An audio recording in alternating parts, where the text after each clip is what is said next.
Good morning, everyone. It's 6 minutes after the hour of 6 a.m. It's Tuesday, May 21st, 2019, 39 degrees outside. Welcome to the KMMS Morning Soapbox with Tom and Shane. Shane and Tom, half man, half amazing, is back in Vancouver.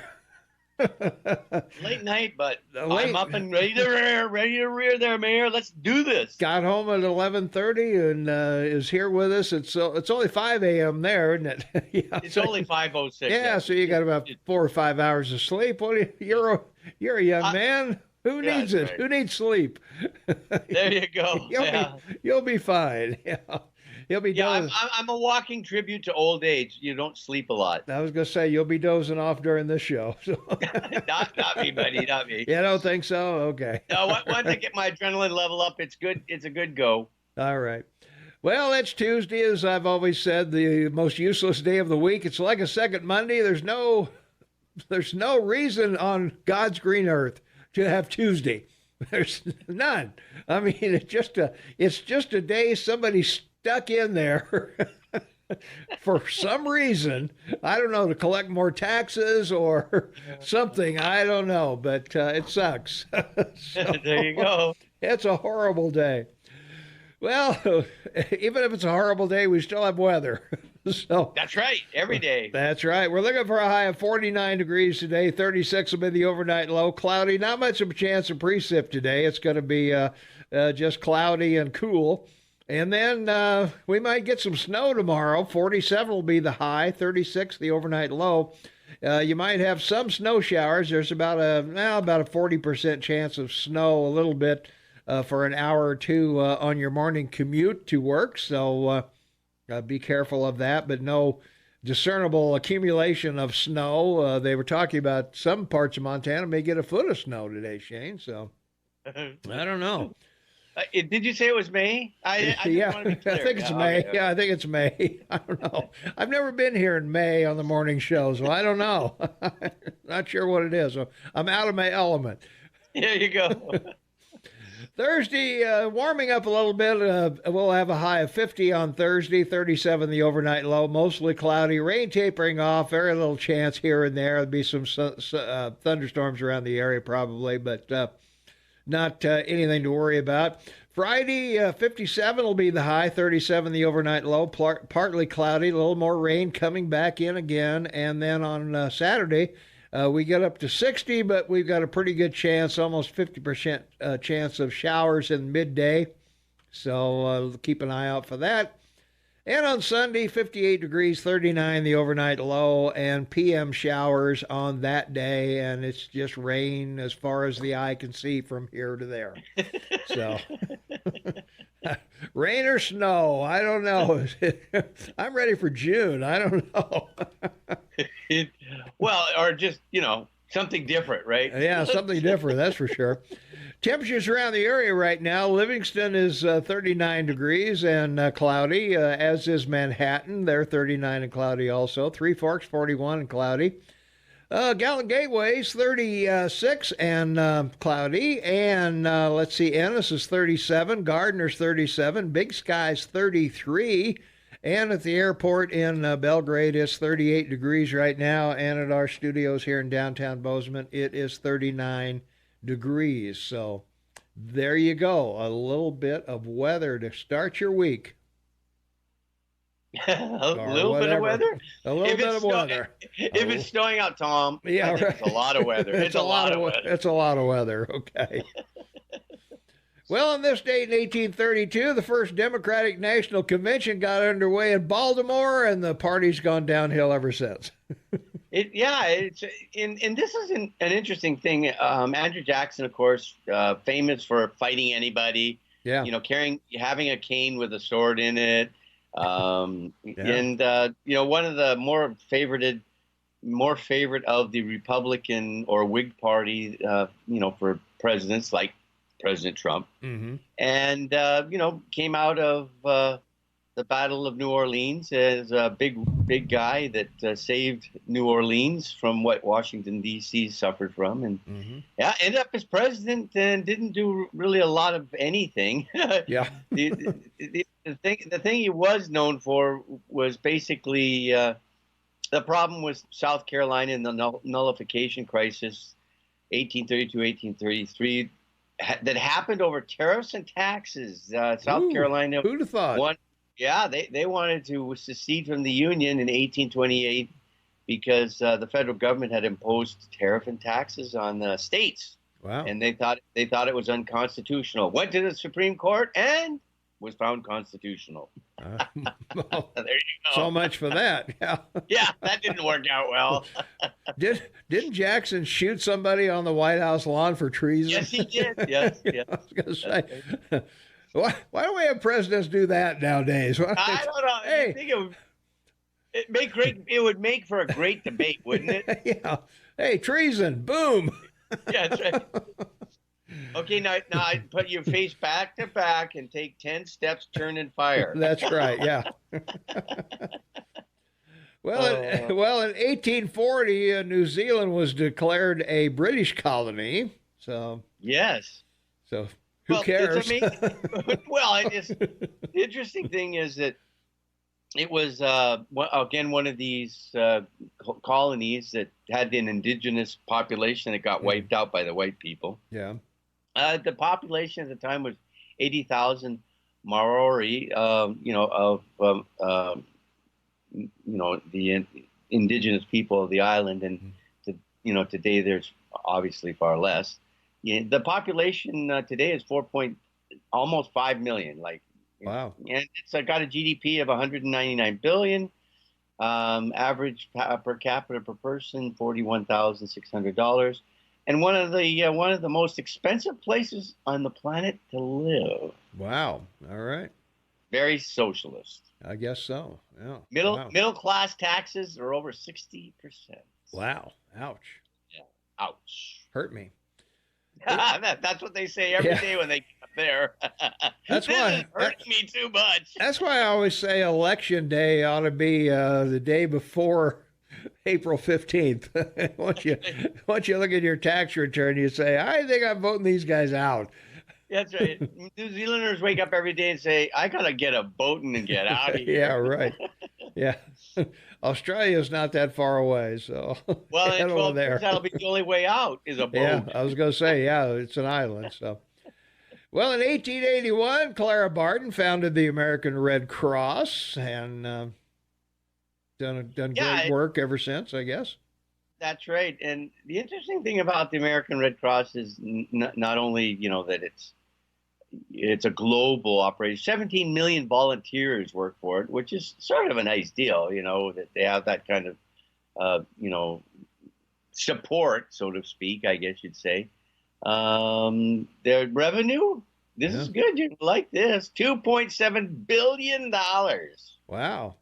Good for and it's them. now called the Federation of Red Cross and Red Crescent Societies. Red Crescent, of course, in Muslim countries. Of course, yeah. And they are in 192 countries worldwide. Wow. 1891, the opera I Pagalici, Pag of something. All right. Might as well skip this one. Yeah, that's right. This opera was first performed in Milan, Italy. No one cares. It was in 1892. This is one of the Italians' most favorite Pagliacci, I think it is. Pagliacci, yeah. Pagliacci, that's right. Ruggero Leoncavallo. Ooh, there you go. Little known, writer of opera. He was conducted by Arturo Toscanini in Milan, 21st of May, 1892. Resulting in the Toscanini Award that is granted every year to the premier pianist in Europe. Wow. So, pick that baby up. Yeah. It's about a broken-hearted clown. All right.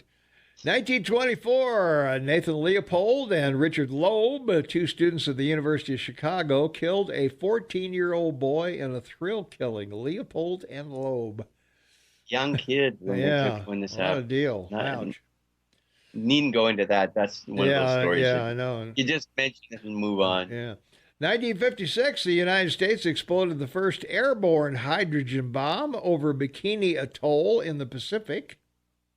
So Amazing that was a pretty big footage. deal. They still have it today, Mhm. and that's where the two-piece swimming suit for women got its name, from the Bikini Island. The Bikini Island. That's right. Yeah.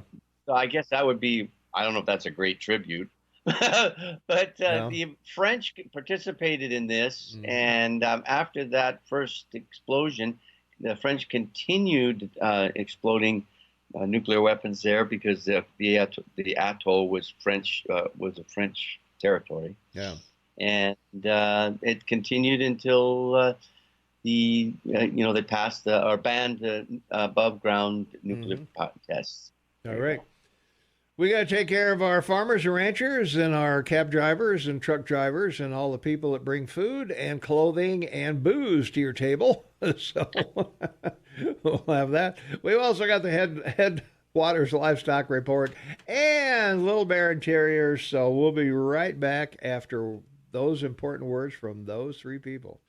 23 minutes after the hour, it is Tuesday, May 21st, 2019, 40 degrees outside. Temperature's going up a little bit. We're looking for a high of around 45 to 49 today. Shaman Taubman on the line with me from Vancouver, British Columbia. Tom Eagleoff, your morning mayor in the house, and welcome to the KMMS Morning Soapbox with Tom and Shane.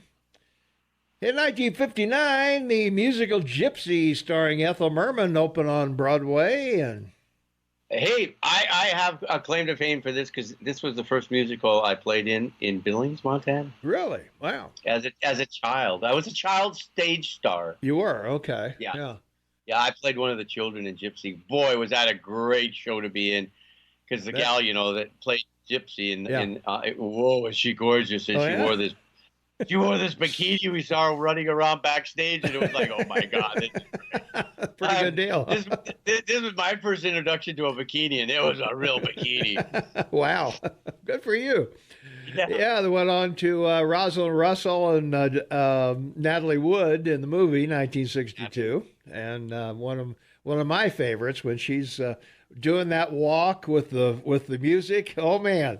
I saw it every night. I was going to say, it was great. When you're a high school kid looking at that, I don't know, man.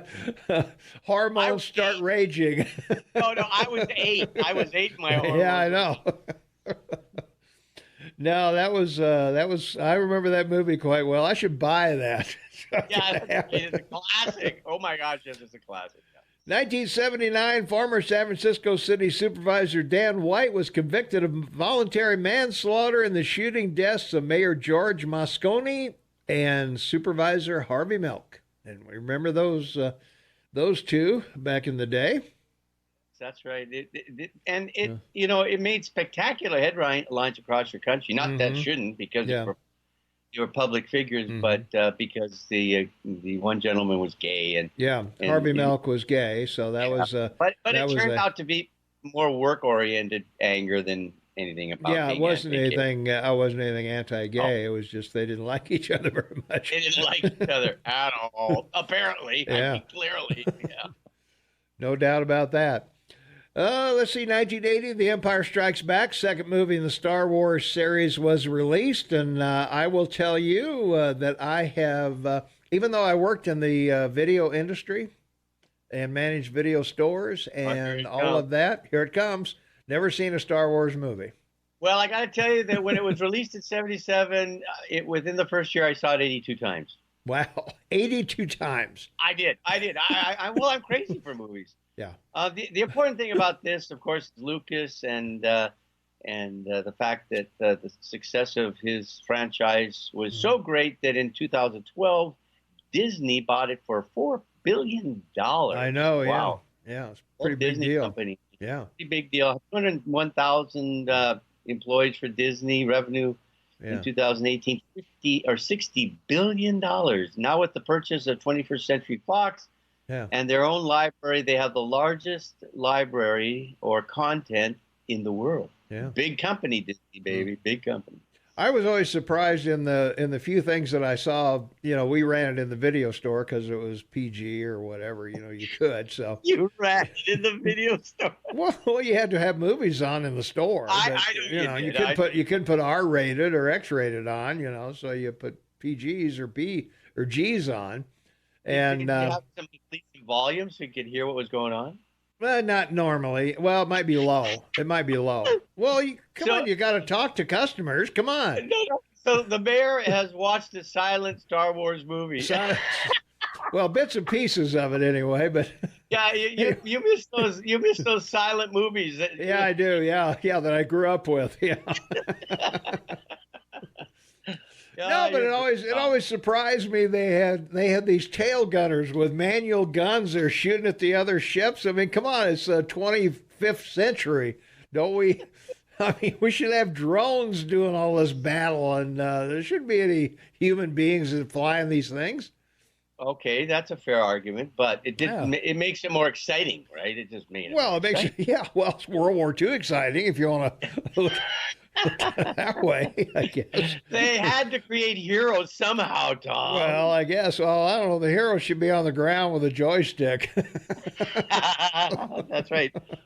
A laser. Yeah, right. Well, in 1991, former Indian Prime Minister Rajiv Gandhi was assassinated by a suicide bomber. Yes, interesting thing. Son of Indira Gandhi, no relation to Gandhi himself. She changed her name to run for prime minister. Yeah. There you go. 1998, a 15-year-old student opened fire outside Thurston High School in Springfield, Oregon, killing 2 students and wounding 23 one day after he killed his parents. Yeah. What a guy. What a nice guy. Yeah. Phew. Yeah, and Kip Kingle is serving a 111-year sentence without possibility of parole. But I don't know that makes up at all in any way for the death sentence. Well, in 1999, Susan Lucci, star of the ABC soap opera All My Children, won her first Daytime Emmy Award for Best Actress in the 19th straight year she was nominated. It took her 19 years to win Best Actress. Yeah, that's I don't know. Well, All My Children started in 1970. It was one of the late runners of soap operas. Yeah. But she finally got there, Tom. She finally made it. She made it. That's right. And in 2008, David Cook won the 7th season of American Idol, and nobody remembers him at all. So, all right, we're done here. We got to get out of here, pay a couple of bills. I won't subject you to the Montana State News. I zapped that out of the lineup, so you'll just have Fox News and weather and some other great information. So stay tuned. We'll be back right after this. 25 minutes for the top of the hour. Tuesday, May 21st, 2019, 39 degrees outside. Shane Taubman on the line with me from Vancouver, British Columbia. And I'm looking forward to local news, Tom. Any new buildings today? No new buildings. But I did get a thing from Jeff Krauss. He's back in town. Can come in, bed tax ditching Bozeman, because mayor got greedy, is a good topic. So we'll talk about there you go. We'll talk about that. Okay. Jeff will see us at 8 o'clock as usual. So well, we're glad to have him back in town. Well, local news. Unfortunately, it's a sad news day, Shane, because an icon of the community, Reverend Denise Rogers, human rights activist, dies at the age of 67. She was quite active in Bozeman for many years. Most of the years that I've been here, she was a regular at most commission meetings and things like that. Quite an imposing person, riding around in her wheelchair, but for a decade, she championed making Bozeman and Montana a hate-free zone. She was in hospice care in Laurel Rehabilitation Facility after complications from a staph infection left her with kidney damage and failure. She died May 13th. Her 42-year-old daughter, Danielle Rogers, said Monday. So one thing Mom always said was, God loves you so much, and so do I. Danielle said she meant it. There were people who'd never heard that. There is really magical and spiritual about her. The legacy of love she embodied drew people to her, and that's true. Having known her, met her a time or two in my travels around Bozeman, she will be missed. We didn't always agree on everything, being the activist that she was, but she was certainly brought wisdom to the conversation. So, well, that's right. Well, as host of the show, you do have to play. I don't know that this is right, but I'll say it anyway. The devil's advocate. Sure. So that's your job, and it makes for good conversation. There you go. Yeah. So, all right. In other news, city police, Bozeman Police Chief Steve Crawford said law enforcement who arrive at the scene of a mental health crisis may soon show up alongside a counselor. This comes as officers see an uptick in calls. Crawford said Monday he believes the area's community-based crisis response could roll out sometime this summer. The program is a collaboration between Gallatin Mental Health Center and the Gallatin County Sheriff's Office. Crawford touched on the program as he presented the department's annual report to city commissioners. He said using more ways to respond to behavioral health issues will be a priority in the next year. So the department had 50,548 calls for service in 2018. That's up by more than 3,400 from the year before and about the same as 2016. So, wow, a lot of calls. That's a lot of calls, Tom. That is a lot of calls, yeah. So,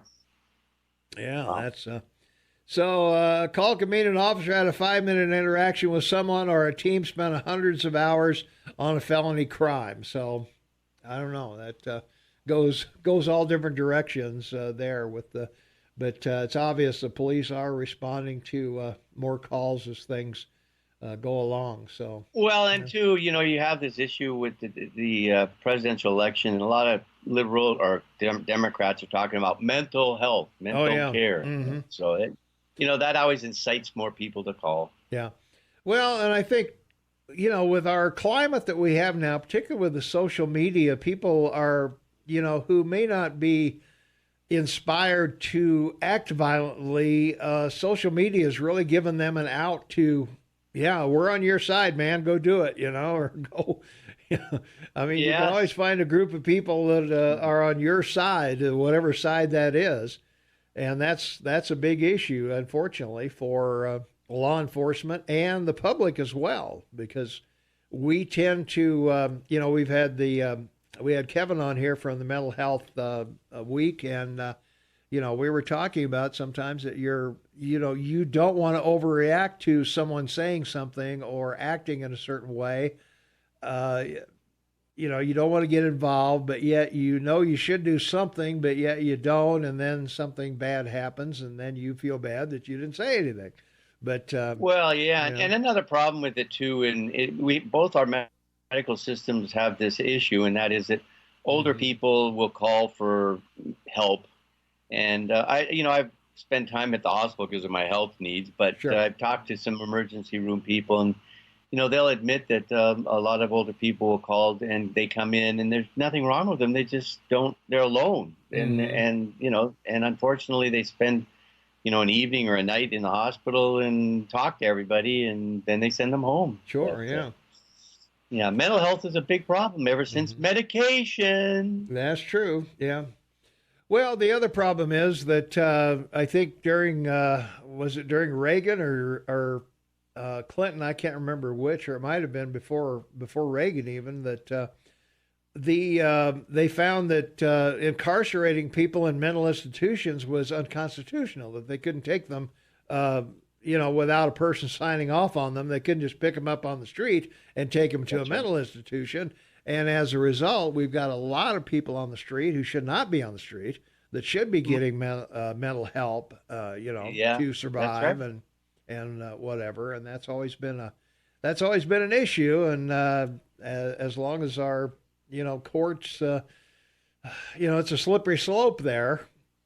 And an expensive one too, because it can be, sure, that's why the health services, again, in both our country to release these people, because the cost to maintain operations to care for these people is exorbitant. It's huge. Yeah. Well, it's getting, there's so many, it seems like, that, we have a fair size section of our community that's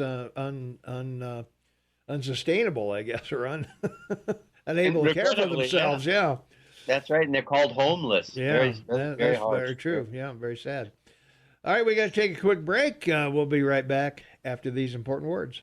14 minutes before the top of the hour. It's Tuesday, May 21st, 2019, 40 degrees outside. And Shane Taubman, half man, half amazing, is in Vancouver, British Columbia. And Tommy Goloff, your morning mayor, in the house. And, we got a couple things from our text line, Shane, that we need to talk about. Tom, if you knew anything about Star Wars, you would know that the opening states plainly that the movie starts with a statement a long time ago in a galaxy far away. So your statement of them flying crafts from the future is just wrong. Just saying. So I guess I stand corrected on that, huh? Well, I don't know. We'll see in the next episode. Right? Yeah, I guess a long time ago they had tail gunners back in the future, huh? So, back in the future. All right. Let's see. Why are the vaccinated worried about the unvaccinated? Does the vaccine not work? So I don't know about that one. I've often wondered that very same thing myself. What's going on with the vaccines? Let's see. Also from our text line, 478-8298, State Auditor Matt Rosendale is asking the legislature to override Governor Bullock's veto on a bill lowering prescription drug costs. Can you explain to me why Bullock vetoed the bill? And what is your opinion on this? Well, from what everybody seems to think is that Bullock sided with the pharmaceutical company, and I would assume he's looking for money for presidential, his coffers. That's right. And we know it's not going well for a number of these guys. De Blasio's out there begging for money, and Booker's running out of money. Kamala Harris, she's running out of. With Biden, who will never make it, is just robbing all of them. It's just unbelievable. Yeah. Well, according to Rosendale, Bullock's veto is a gift to the pharmaceutical and insurance industry, slap in the face of consumers, he said in a statement. By vetoing Senate Bill 71, Bullock chose to side with the pharmaceutical insurance industries, protecting their multi-million-dollar profits at the expense of Montana's suffering from an ever-increasing prescription drug prices. I can't seem to find anything where Bullock defended why? Defended it. Bullock also mentioned 4 other bills he did sign in an effort to positively affect health care costs of Montanans, of Senate Bill 83, 350, 335, and 270, which prohibits PBMs from requiring pharmacies to charge more in co-payments than it costs to make the drug, and the aforementioned SB 125. So I don't know. They believe Bullock is wrong, I was just going to say, I think we all are looking forward to his Federal Election Commission filing next month to find out how much money he got from the pharmaceutical companies. Well, guess we'll find out how that'll work. So, but I don't know that. They didn't like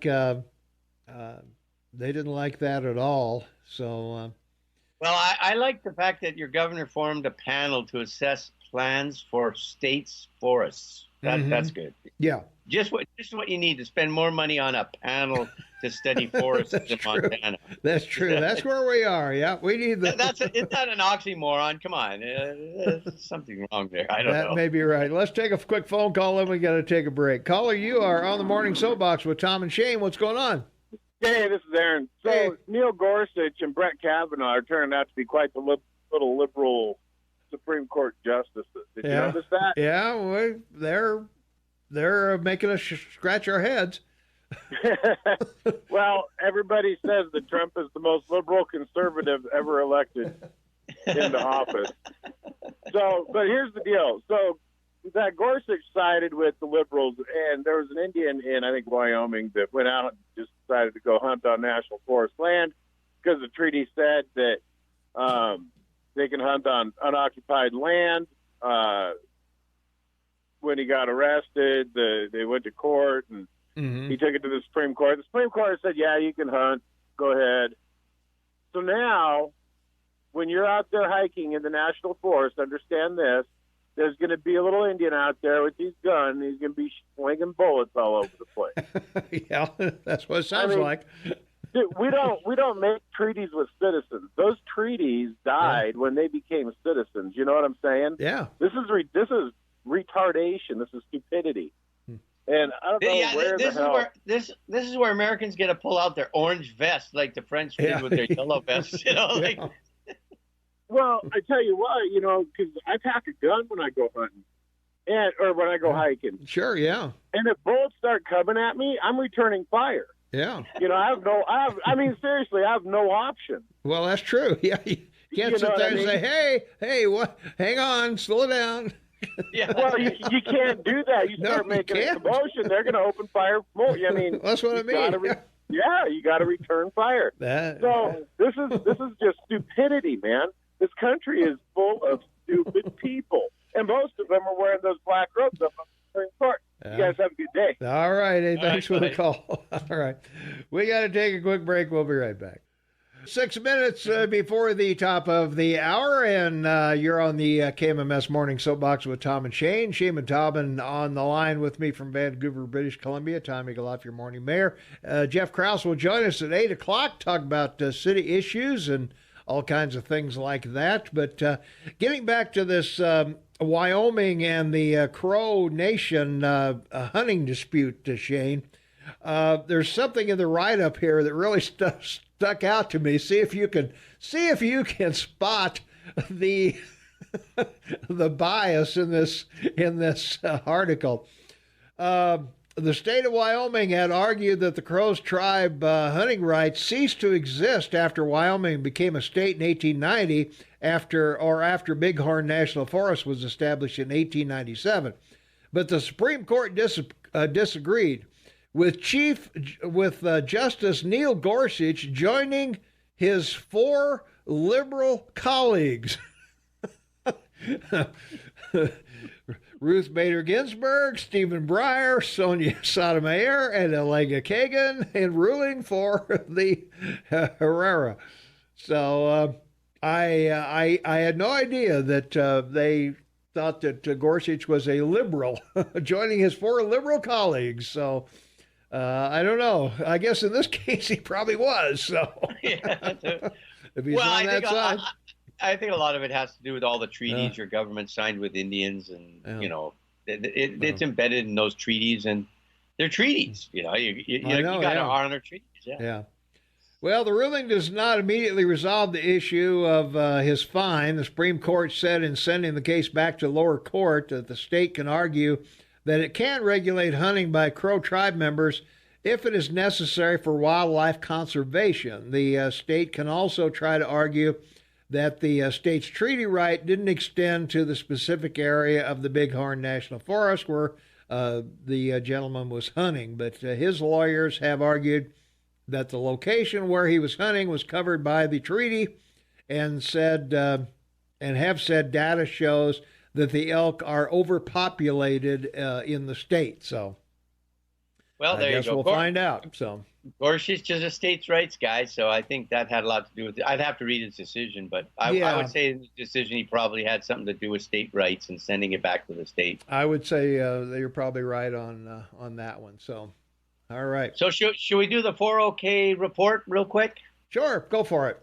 The 401k report for all you people out there driving to work. The Dow's up 182 at 25,861. The Standard & Poor 500 up 20. NASDAQ up 65. Europe is up strong. Everybody's anticipating some kind of Brexit deal. The biggest winner is the DAX in Germany, because they think they'll steal all the financial services from England if Brexit goes through. Asia is flat, not going anywhere. But the important thing is with the Midwest underwater, we'll get to it in a moment. But right now, crude oil is $63, West Texas, 72 Brent. Natural gas, $2.64, and national average gasoline in your country is $2.02. I mention this because in Vancouver today, $1.73 for a liter of gas, making it $8 US a gallon in Canada, in Vancouver. Imagine that. Wow. One of the largest producers of oil in the world, biggest provider of oil to your country, and we're paying $8 for a liter or per gallon. Wow, $8 a quart, I might add. Oh my God. That's pretty... So gold is off at $12.74, down $5.64. Silver's off or up marginally at $14.46.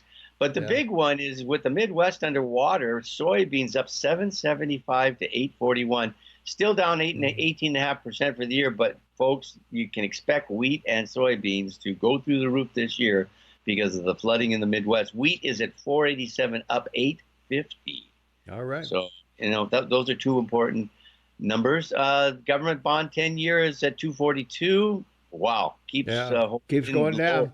Yeah, and the 30-year bond is 282. So I'm expecting the Fed will drop the rate to strengthen the dollar and the market, and on the interest rates with regards to the bond market. Currencies, wow, the euro's under that 112 mark at 111. And great country of Canada is 134. All right, come to Canada, spend your money. Let's take a quick call before we have to take a break. Caller, you're on the air. What's up? So once again, thank God for global warming. Otherwise, we'd be so much colder. Oh, wait, I forgot. It's climate change. That's right. They can say anything they want, whether it's cold or hot, to bring about that carbon tax. There you go. And so many things that so many Democrats are proposing, free health care, free college for everyone. Yeah. Do not people realize the taxes that they would be paying if those programs were put in place? Have they forgotten about Social Security, that in not so distant future it will be bankrupt if they don't change some things in that system? There you are. What are they thinking? I don't know. I got to go. I'm up against the clock. Hey, thanks for the call. I appreciate it. Thanks for listening. All right. We'll be back with more right after the news. Welcome back, everyone. Tuesday, May 21st, 2017, 40 degrees outside, 4 minutes after the hour of 7 o'clock. Welcome to the KMMS Morning Soapbox with Tom and Shane. And Jeff Krauss will join us at 8 o'clock. We'll be happy to have him in studio. And 5 things you need to know, Shane. Oh, my goodness. This is good. This one's going to be great for all those never Trumper. Right. Well, House Judiciary Committee Chair Gerald Nadler warned former White House counsel Don McGahn on Monday night that if he ignores a congressional subpoena and refuses to testify before his panel on Tuesday, the committee is prepared to use all enforcement mechanisms at its disposal. Earlier Monday, White House counsel Pat Cipolle notified Nadler that Trump had instructed McGahn to ignore the subpoena and skip the hearing.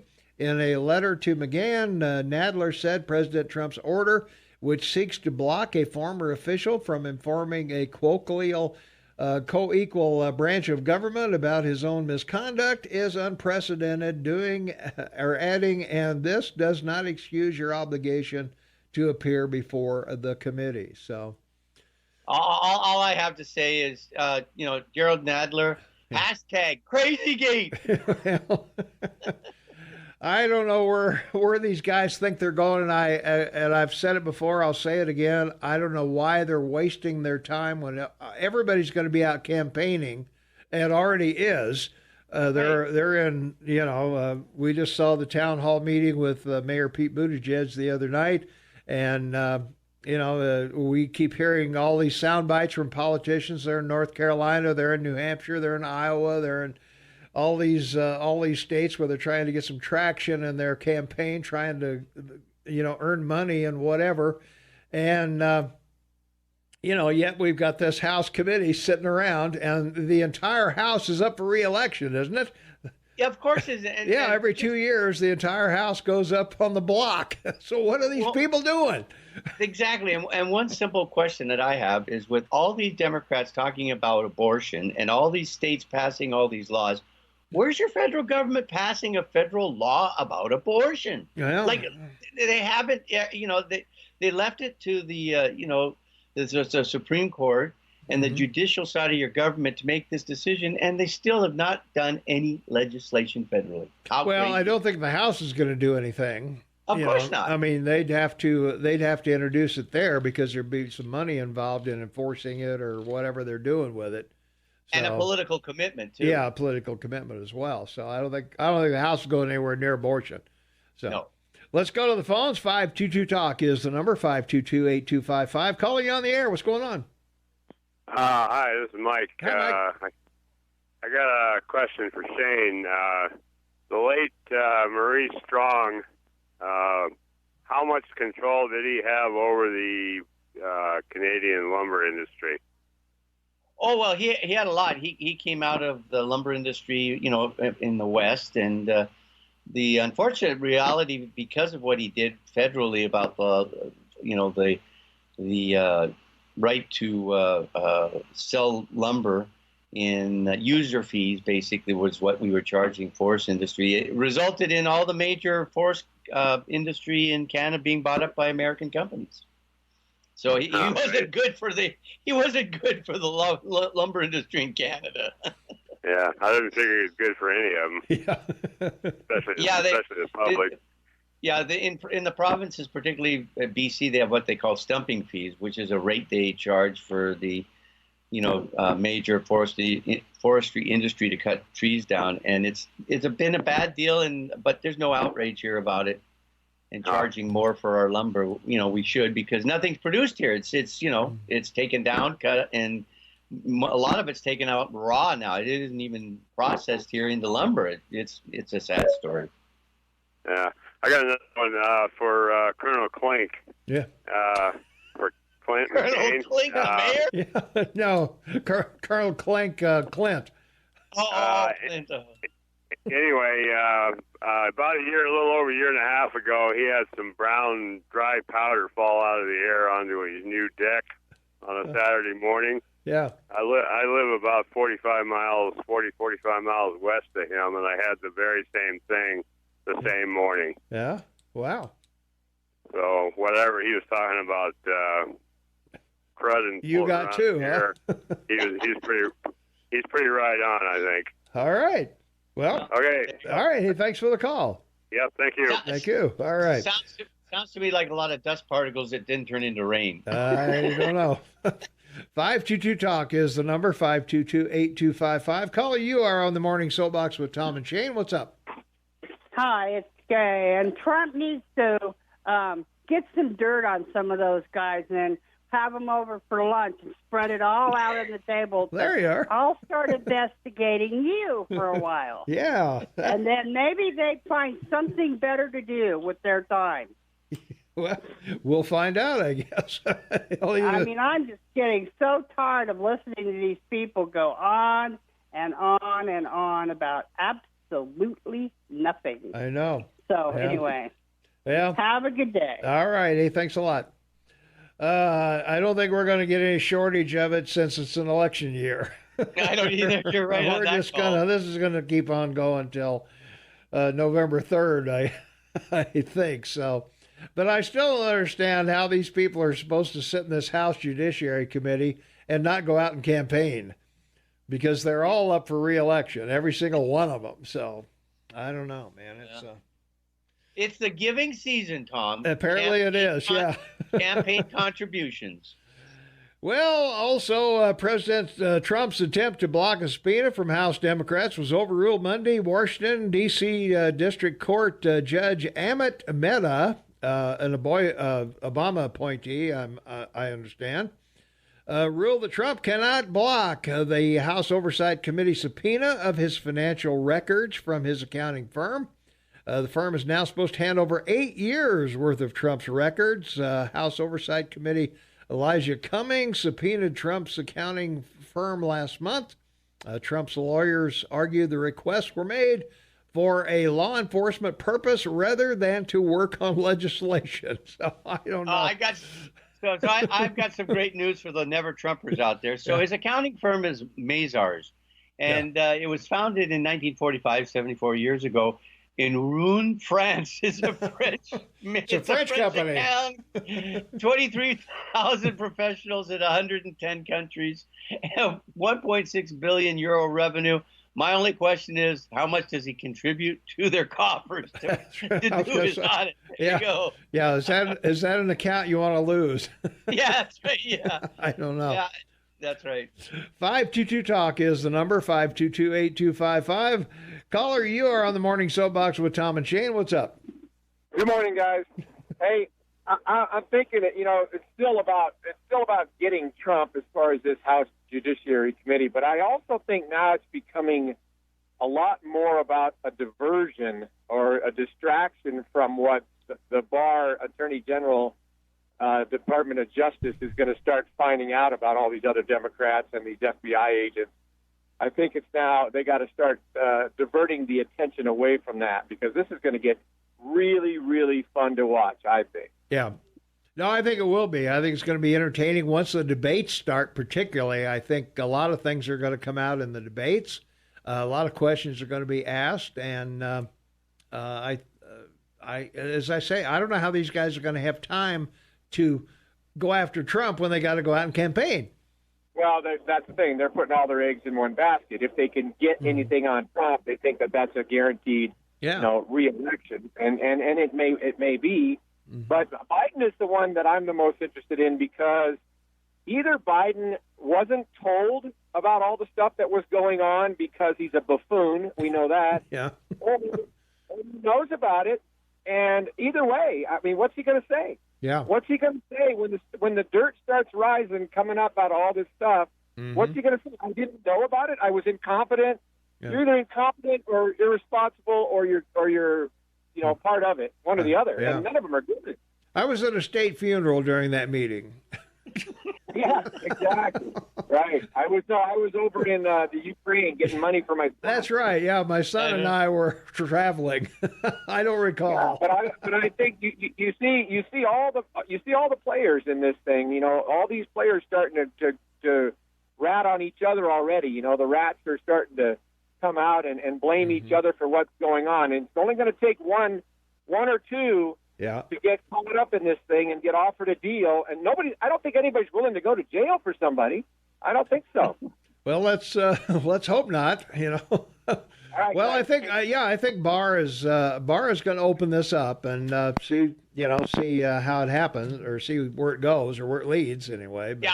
There's just two questions I want to see in the debates. One to Biden, and that is how to, on Air Force 2 you go to China and you leave there with $1.5 billion for your son. So how's that work out? Yeah. Overnight you became a billionaire. Yeah. Obama had to look at that and go, what? And then the second one is Kamala Harris explaining about her grandparents having slaves in Jamaica. So that's gonna. Yeah, I mean, come on. This is going to be good. It's going to be a good debate season, I'm sure. Well, I don't think either of those questions will be asked to the candidates by any CNN or MSNBC or anybody else, but I don't know. But what's the best popcorn to eat while watching these developments? Well, I like cheese popcorn a little bit. All I know, it's all microwave popcorn now, so there you go. Yeah, there you are. All right, so we'll see. Let's take another call real quick, then we got to take a break. 522-TALK is the number, 522-8255. Caller, you're on the air with Tom and Shane. What's up? Good morning, you fine gentlemen. It's Steve. Hey, Steve, how you doing? Oh, not too shabby. Yeah. I've got a quick question for you. It's only opinion. Okay. Why do you think Trump hasn't released all the 5023Cs and all the information that will exonerate him to the public? That could have happened a long time ago, especially now that the Mueller report's out. What do you guys think? Okay, I got to go first because it's really important. You go first. He's going to drop all of this like 2 weeks before the debates. That's what I think. You think so? Yeah, that's what I think. Well, that'd really distract him from campaigning, wouldn't it? That would, yeah. I was going to say. Well, he does have to report all each year. He's got to report to the Senate Finance Committee and the Election Committee the all of his source of income. So he does have to report that, and that's a matter of public record. You can look that up. And but as far as his tax returns, do you want his personal tax return or do you want his corporate tax return? Which one do you want? No, he's talking about the FBI 301 report. Oh, that one. Okay, yeah. I'm sorry. I'm thinking. No, tax, yeah, I'm thinking I could care less here. about his finances. Yeah. I mean, Yeah. he's a billionaire. Yeah. Any average American who makes under $50,000 a year looks at a billionaire and says, "Yup, he's done some creepy things." Right. Yeah. But I think that about all billionaires. So it doesn't really, lead to the guilt of Trump. Anyway, I just wanted your opinion. I really want to see those 301s. I think that's going to open up the door and let the American public know, hey, this is what your FBI did. Yeah. Well, I think that's what Barr is going to be looking at. I think as he goes through those things. So we'll see. Yeah, hopefully, but Barr is still redacted, et cetera. Only Trump has the power to just release That's true. them. Yeah, that's true. What I want to see. Yeah. And he's threatened it before. He threatened it a year and a half ago. Well, if Mueller report's over, let's see the evidence. Yeah. I just want to remind everybody that, the upper management of the FBI is in a building in Washington, D.C. on the 7th floor called the Hoover Building. Yeah. So there you are. Man, that name rings a bell. It's a big bell. Yes, it does. Yeah. Hey, thanks, gentlemen. I hope you have a great day. All right. Hey, you too. Thanks a lot. All right. We got to take a quick break. We'll be right back. 19 minutes after the hour of 7 a.m., Jeff Krauss will join us at 8 o'clock, three-time Mayor Bozeman, current city commissioner, and it's Tuesday, May 21st, 2019, 41 degrees outside. Shane Tallman, half man, half amazing, is in Vancouver, British Columbia. And this is the KMMS Morning Soapbox with Tom and Shane. And, well, right now we're in the middle of the 5 things you need to know, and we've been talking a little bit about everything here. Yeah. Trump's financial records and everything. Also, during a closed-door hearing earlier this year, President Trump's former personal attorney, Michael Cohen, told the House Intelligence Committee that Trump's lawyer, Jay Sekulow, instructed him to lie to Congress in 2017 regarding negotiations to build a Trump Tower in Moscow. Cohen launched the Moscow project in 2015 and told Congress discussions ended in January of 2016. He later admitted negotiations continued into June of 2016. So Cohen said he lied to help obscure the fact that while Trump was running for president, he was involved in a project in Russia with potentially hundreds of millions of dollars at stake. And Cohen reportedly told lawmakers that Sekulow said he could claim negotiations ended January 31st, 2016, since the Iowa caucuses were on February 1st. So there you are. Well, the real meaning here and more crazy gate is because Jay started the American Center for Law and Justice, anagram ACLJ, and he was the one under the Freedom of Information Act, or FOIA, that got the whole issue about the FBI and going, not allowing people, conservatives, to set up, PACs and everything. And then he's the one who's sort of turned this, Russian issue into a real thunder boomerang for the Democrats. So anything to get after Trump or his lawyer is easy pickings for the Democrats. Yeah, I would agree. I think anything that they can, they're going to pull they're going to look under every rock. They're going to pull every weed, whatever it takes. So from our text line, 478-8298, Trump should be king. Why do we want transparency to see his taxes? None of our business. Long live King Trump. Bring back the monarchy. He's a genius. So there you are. So, well, as I've always said, hey, if the IRS has no problem with his taxes, what am I going to find? Yeah, that's right. That's pretty much the way it goes. That's just the game, baby. It's politics. I was going to say, it's pretty cut and dried. And again, which taxes do you want to see? Do you want to see his personal return that's going to show that he doesn't make as much as you think he does? Because that would be smart on his part. You always want to, right. Your tax return, it should always be less than you make. That's right. And of course, how many of the hundreds of companies' tax returns do you want to see of his various corporations? Yeah, exactly. Yeah, it's a come loose on. nut, Tom. It's Give a me loose nut, you know. Give me a break, you know. No. So yeah, as long as the IRS is happy, I don't have a problem. I don't either. Yeah, I think it's just right. So well. So anyway, well, this Michael Cohen thing could come back to bite him, but I don't know. Nothing stuck so far, but I don't know. These guys are going to keep going, I guess. It's a question of how. Well, let's create a scenario here, Shane. Oh, hypothetical. I like those. Hypothetical. Let's create a hypothetical. What if Barr starts releasing information about the FISA court and some other things that the FBI was doing? And will that spur the House to go faster or to abandon and go campaign? Well, the problem the Democrats have is it puts a big light on John Durham, right? Yeah. You know, the United States attorney who has a grand jury of his own, you know, Right. sitting. Yeah. And I still say 15 to 20 indictments. They're coming. You can't do what you do to General Flynn about lying to the FBI and let Comey get away with lying. I mean, you just can't. And Brennan and Clapper. I mean, all these people lied to Congress. They all did. So somebody's got to be indicted for some kind of wrongdoing somewhere. Well, as I'm saying, you know, the indictments with Mueller came down, you know, sporadically. You know, they didn't all come down at once. Manafort and, you know, these various ones kind of popped up each month. And I'm wondering if Barr does the same thing. Is he going to have Clapper 1 month, Brennan 1 month, whatever? And what is that going to do to the House? Are they going to think, hey, maybe we better slow down on this thing because they're going to start subpoenaing us before long? Well, and the other light it shines on is Wray, you know, the new head of the FBI. Right, yeah. Because he hasn't really been cleaning house that anybody's really noticed. Yeah. And so, all this stuff is going to happen, and all before the debates. I shouldn't laugh, but it's going to.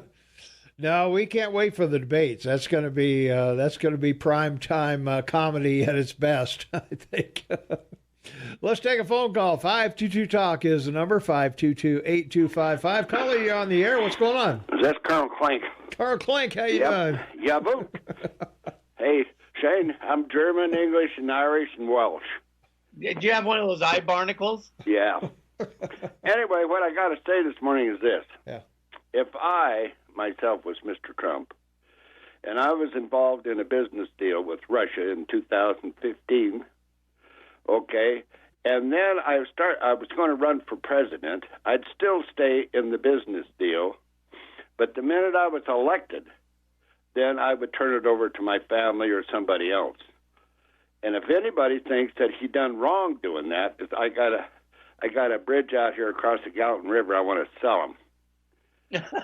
You know, because I mean, it's stupid. It's the stupidest damned argument there is. If I'm in a business, I don't think you should sell him a bridge, Clint. I think you should sell him that waste site next to your property. Okay. Hey, that's a good idea. They're going to build that damn thing here pretty quick, that waste treatment plant, and it's going to smell clear to Bozeman. But anyway, no, you think you'll feel right at home, like it smells like the swamp in Washington, D.C. That's right. It will. It will. No question about it. But anyway, I'm just saying, the news media pushes things way out of proportion, and then they want you and I out here as clinks like me. See, they want us to believe. They want us to believe that crap. You know what I'm saying? Oh yeah. Now, what do you guys think? Would you, if you was in Shane and Tom, if you were involved in a business deal and you were going to run for the presidency, don't you think that business deal that you're doing is you could do anything until you became the president, and when you became the president, then you got to stop? Am I right or wrong? What do you guys think? I don't want to pat the mayor on the back. Yeah. Because I won't pat myself on the back. Yeah. But yes, Fox has an alternative viewpoint of all this. But if it wasn't for talk radio like Tom and I do, yeah, people wouldn't know what's going on. They I know wouldn't that. the truth, and that's why we enjoy doing the show, is to cover all these things and do a deep dive on 5 things you need to know, or this day in history. I think it's wonderful, Shane, that you guys are on there, that you inform the people, and what little bit, I never say anything unless it's a fact. I don't like to surmise anything. What I tell everybody on this radio is a fact. I don't lie. I don't stretch the truth. I don't do anything like the news media does. But talk radio, they're trying to get rid of talk radio now. Oh yeah, they've been trying to do that for a long time. I mean, there's been a Fleischer-Reich thing going on forever. Yeah. And so this is the only media that we, the people, have really out here to voice our opinion on your soapbox in the morning here in this valley and in Park County, and it even reaches down into Big Timber and Townsend. Yeah. I mean, in Whitehall, too, sometimes. Sure. Yeah. So it's a wonderful thing that we have this, and people should think about that, and they should support talk radio here in Bozeman. Amen, and we hope they will. Okay, well, that's Colonel Klink signing off. All right. And I'll see you later. I'll be the Zane. All right. We gotta pay some bills here. We got to get back on our text line right after this, so we'll be doing that, and Shane and I will continue on with the 5 things you need to know. Jeff Krauss will join us at 8 o'clock. Talk about city issues and all of that. So we'll talk about whatever new buildings are coming, along with the annexation of property against the homeowners' wishes and all that other stuff. So we'll be back. Stay tuned. 26 minutes after the hour. Oh, jeez. I can't read the clock even accurately. How did I get this job? Tuesday, May 21st, 2019, 41 degrees outside. Shane Matavin on the line with me from Vancouver, British Columbia, half man, half amazing. And, of course, Tommy Goff, your morning mayor, in the house. And this is the KMMS Morning Soapbox with Tom and Shane. And Jeff Krauss will join us shortly.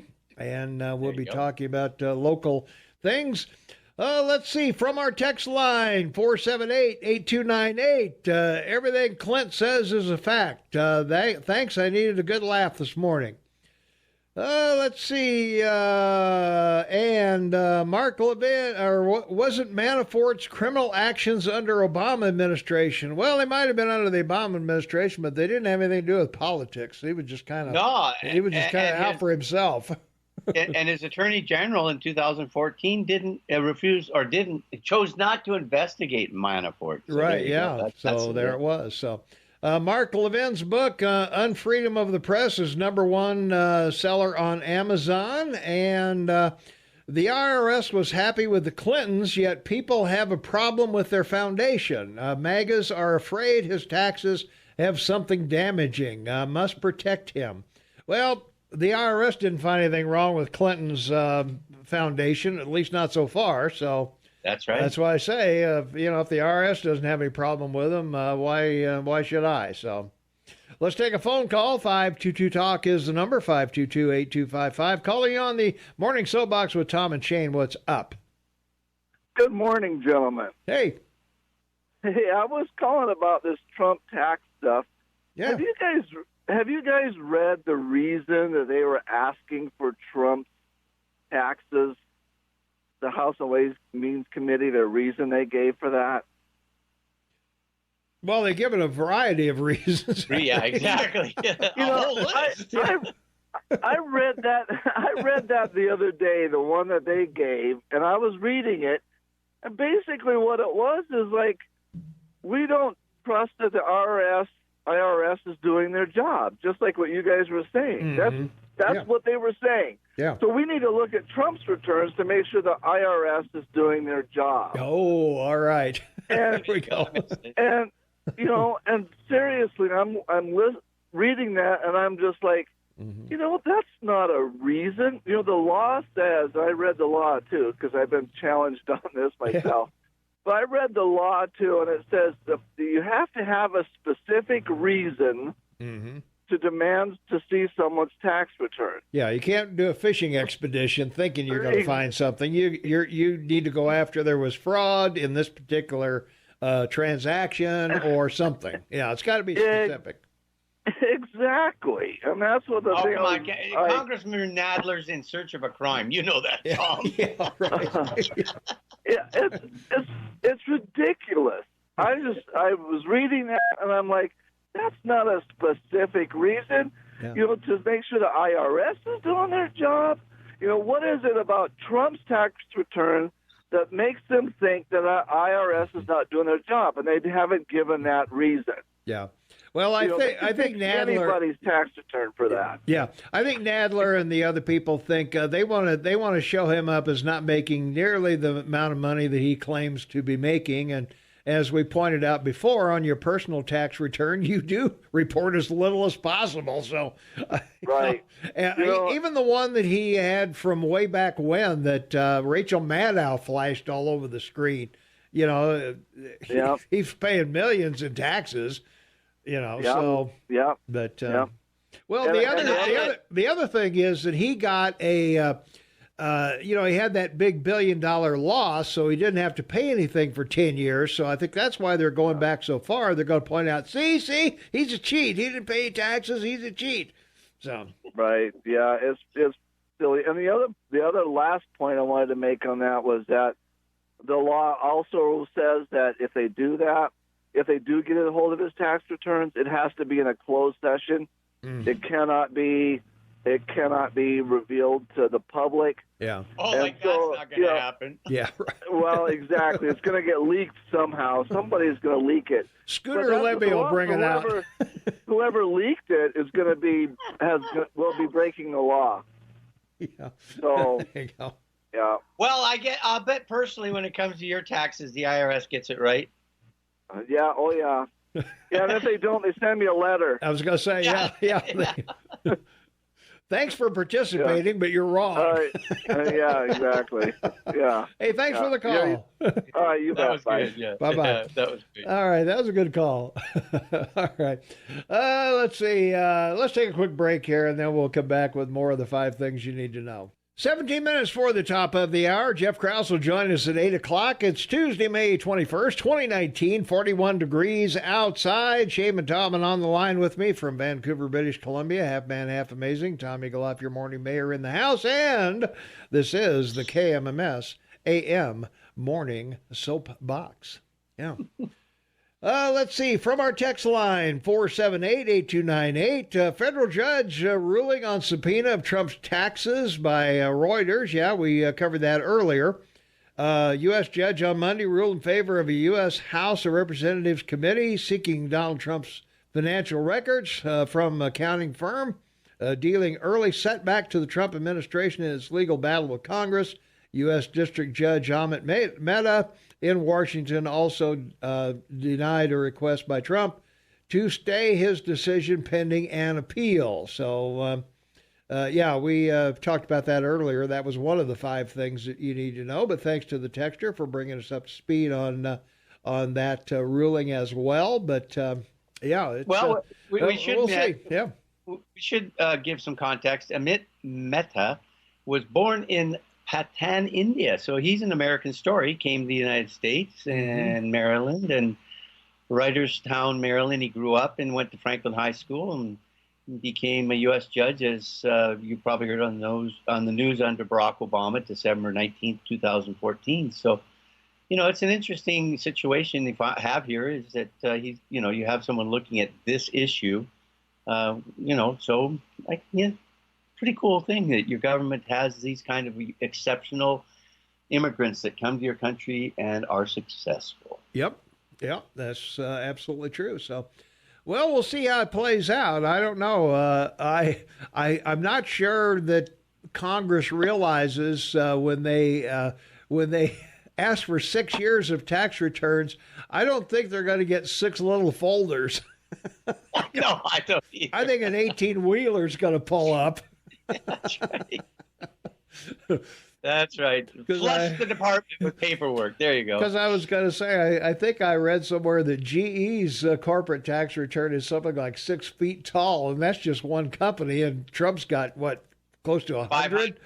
No, 500. 500 different companies. So yep. You're going to be looking through a lot of returns, I would say. So I don't know. But at any rate, well, my Warriors won last night. Golden State sweeps Portland, head to the fifth straight NBA championship finals. And they're doing it without Kevin McHale and a couple other guys that they need pretty badly. So they're on a roll, and they got a week or so, but by the time the other games are played out, hopefully, so maybe they can get. And us Canadians are hoping the Raptors get a chance in the shot at Golden State. There you go. Yeah, there you go. Yeah, well, they're behind 2-0 so far. So, I know. So it doesn't look good for them. You had to say that. Yeah, I did. You just had to bring that up. I had to bring that up because I know you'd want to know. I know. Throw some snow at the Canadians because you've got some. Right? Yeah, well, they are 2-1 though. They're 2-1. So and let's see, where are they playing in? They must be playing in Toronto. Yeah, they're playing in Toronto, I'm pretty sure. Let's see. On tonight at 8:30 Eastern time, the 6:30 our time, they'll be Milwaukee at Toronto, and then they alternate back and forth between the two if needed. So we'll see. Maybe they can. Maybe Toronto can pull it out at home and tie it up. That would be interesting. Give the Golden State more time to rest. Get their act together, get all healed up, so they can crush them like a baby rattle. Okay, now don't tell us you have a bet on Golden State. I don't. I don't bet on sure things, you know. That was good, Mayor. There you go. Yeah. Well, we'll see what they do. Anyway, we'll see how they play out. Hey, our poll question today, you might get in on this. Single-payer health insurance or competition? Which do you favor, single-payer or competition? Competition. Yeah. I like competition because it lowers prices, and there's a reason for innovation and things like that, you know, we've pretty well... Well, while there are things that are developed in other countries, the United States leads by far in innovation in medicine and all of that because it's profitable to do so. And in every aspect of delivery of medicine in the United States is done by a for-profit company. That's right. And the biggest side of the medicine in the 21st century is diagnostic medicine, and it making leaps and bounds. That's why competition is important because, you know, diagnostic determination of your medical needs is going to be the new science of the 21st century. Yeah. Oh, we got to get to the next story because I got a piece of trivia for everybody. What's that? Go for it. About the Border Patrol, 5 things you need to know. It's a sad story about the young child that was lost, but... I just wanted to mention for all those people at the water cooler today that the Border Patrol has 19,437 agents and has quadrupled in size since 2005. Yeah. Their budget is $3.8 billion. They're down 3,000 agents, but the important thing is how big of a border does the U.S. states have that they have to patrol? You may ask. Well, this is a big one. I love this. 20,500 linear miles is the border of the United States. 20,500 miles. Wow. Yeah. That's a lot. So there you are. Yeah. Big border you got. Big border. Big country. I must have said Kevin McHale when I was talking about it was Kevin Durant, of course, is who I'm thinking of. Of course, they called me on that. Kevin McHale, he retired 20 years ago and was on the Celtics, another one of my favorite teams. Yep. I was rooting for the Celtics until they lost, and then I had to go over to Golden State. But yeah, Kevin Durant is injured, and hopefully they can get him back sometime during the playoffs because he is a pretty dominant guy. From our text line, 478-8298, when the next Democratic president of the United States hides his or her taxes, let's remember your view on Trump. Innocent people don't hide things. I've never said Trump is innocent, and I never said that he hid anything. I'm saying the IRS didn't find anything, so what's the big deal? So give me a break. Dead on, Mayor. You're always right there.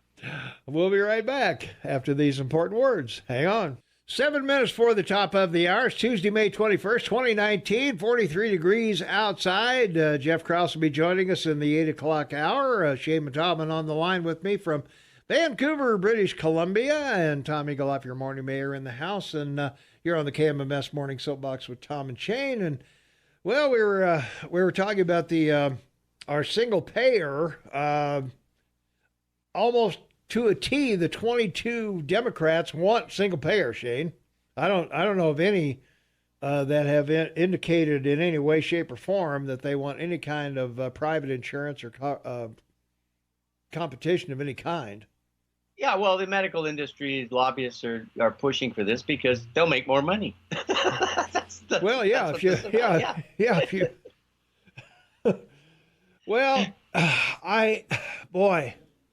I don't know why people think that putting the government in charge of your health care is a good idea.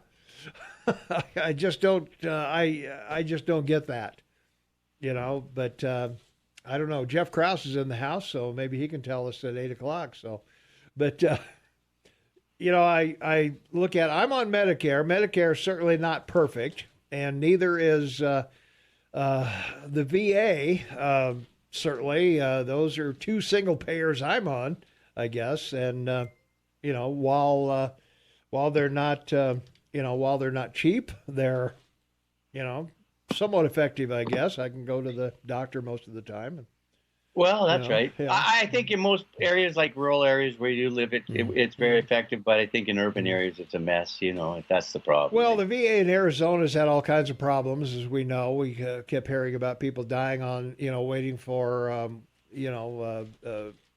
help.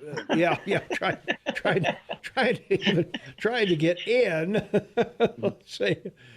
From our text line, 478-8298. Don't people keep saying the visa preview of single payer?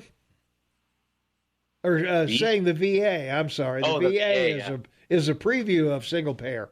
I'm sorry, the sentence was all run together with no spaces. So, so it's a VA with, well, that's what I'm saying. The VA would be kind of a preview of it if that's what you... if that's what you want.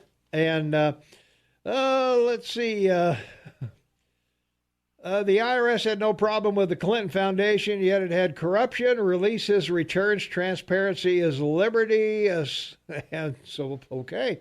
Well, okay. I would say that JFK didn't release his. He was the last billionaire, I think, that was a president. Never released his tax returns. And nobody seemed to worry about it, with his father and grandfather both being bootleggers of the Al Capone era. Come on. Yeah, but we want to remind everyone that the Kennedy family didn't last third generation. The first and second generation spent all the money. There you are. Trump isn't innocent, but neither are any of his other snakes. He spends his money on his shady crap. They spend ours. So there you are. And let's see, one more. Let's see. I would be more interested in seeing the tax returns of public servants, Pelosi, Waters, Schumer, Biden, etc., who made millions while being in office, as opposed to Trump's returns, which address his time in the private sector. And I agree with Tom on the health care. To quote Milton Friedman, if you put the government in charge of the Sahara Desert, there'd be a shortage of sand in 5 years. So... that would be true. That's a great saying by Milton. And so there we go. All right. So we want to cover this one last topic before Mr. Jeff gets to get to his list. Mm-hmm. And that is in Texas. And want to remind everyone that Texas is a citizen legislature like Montana. And they adjourn here in the next week and won't meet again until 2021. But the Republicans passed a legislation with regard to the city of San Antonio that blocked a proposed Chick-fil-A airport location over the sometimes tearful opposition from the LGBT lawmakers of Texas. Now, the reason I think it's important to bring this up is to make this point. You know, democracy, and certainly in your Republican mind, is the rule of the majority, rights of the minority. And we've talked about this. You know, minority group like the LGBT, they have all kinds of rights that they've been granted, but they don't have the right to act like the majority. You know, it's unfair for them to direct what a company can and can't do as far as its business. And, you know, I just think that's sort of not too cool. Yeah. Nope, I would agree with that. So let's see. From our text line, 478-8298, healthcare is paid for by someone, either single payer or otherwise. Competition encourages paying less benefits to offer lower premiums. We still pay. Well, you still pay, that's for sure. Tax returns are not a criteria for president. Yeah, there's nothing in the Constitution that says you got to show your tax returns, so I guess so. Let's see. I'm more concerned about politicians becoming millionaires than millionaires becoming politicians. So there you go with that one. So, all right. We're getting up to the bottom of or top of the hour here, I should say. And Jeff Krauss is in the house all ready to go. And so Shane and I will return shortly, and we will be doing all that. So stay tuned for Jeff and Shane and I. And me, rather. We'll be back. And me. That's grammatically correct, would be me. So, not right. I. So, not I. Yeah. We. Me. I'll be back. Me will be back. All right. Hang on. All right. Thank you, Dan. Welcome, everyone. 4 minutes after the hour of 8 a.m. It's Tuesday, May 21st, 2019. 45 degrees outside. And Shane Talman on the line with me from Vancouver, British Columbia. Half man, half amazing. Tom Eagle, your morning mayor in the house, and a real mayor in the house also, Jeff Krauss, three-time mayor of Bozeman, and current city commissioner. How you doing? I'm good. Yeah, we didn't expect you here, but you're back in town. So last week the weather was good. This week the weather is rain every day where I was, and so I got while the getting was good and came back when, there wasn't any way I was going to be out in a boat in the snowstorm, I hear you. Let's take a quick phone call. I don't know if it has anything to do with the city, but we'll find out. So, caller, you're on the air. What's going on? Kind of not to do with the city, Tom, so I'll make it very brief. But, I wanted to tap the cumulative business acumen of you three gentlemen once again. Hey, on one of your competitors' radio stations this morning, they were doing a trivia question. I just wanted to ask you guys. The question was, they asked. Oh man, I'm losing it. I had it for a moment. Well, you fit right in with this crowd. That's my business acumen right there. I'm losing it. Yeah. But I'll just go to my next comment, Tom, to keep it real brief. Okay. You're talking about constitutional requirements. Yeah. And, they're clamoring for President Trump to produce his tax returns. Yeah. But, how long ago was it when, we never had a valid birth certificate produced for someone and there was no accountability, no requirement from the left for him to do the same? And I just want to close once again with nobody's above the law, Tom. Amen. Gentlemen, nobody's above the law except certain people. That's right. Well, Shane, but he's in witness protection. So, anyway. And another country. Yeah. From our text line, 478-8298, amazing how presidents and congressmen who give themselves tax cuts can hide those cuts, benefit themselves, and their party loyalists don't care. It's sad. So, there you are. Jeff Krauss is in the house. What'd you guys do last night? Anything, or were you even there? I wasn't there. We did get, I was blowing into town by then. They forgave my absence. Yeah. I know that the police chief gave a report about Bozeman, but I don't know any more than everybody read in the paper. I haven't looked at it yet. I'll get my packet later. Okay. Sorry about that. Hey, I had a couple things right off the bat. The first one is I read in Doc and Nelson Funeral Homes ads today that Army Private William A. Bogley, 25, of Sedan, Montana, who was killed in action during World War II, will be returned to Bozeman, Montana on Thursday, May 23rd. Wow. A funeral service will be held Saturday, May 25th at 11 a.m. with interment and full military honors to follow in Sunset Hills Cemetery. So he was missing in action, identified in December of 2018, and he's coming back to Montana and will be buried there in Sunset Hills on Saturday. So we thank him and his family, and I think it's a big thing, big do. Get involved in that.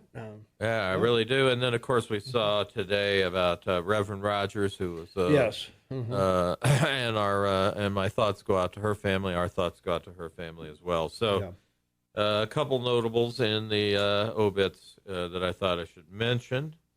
Let's see what got me excited. So 2 weeks ago, we got introduced to the budget, which is $200 million. Like the Chronicle's like $200 million. Well, 82 more than last year. Yeah, but most 5 of that is something that needs to be looked at pretty hard. But the rest, the 40-some million of that spending is voter approved. Right? That's the police, fire, and courts building, and on Rouse there, and then much of it has to do with infrastructure, either water or sewer.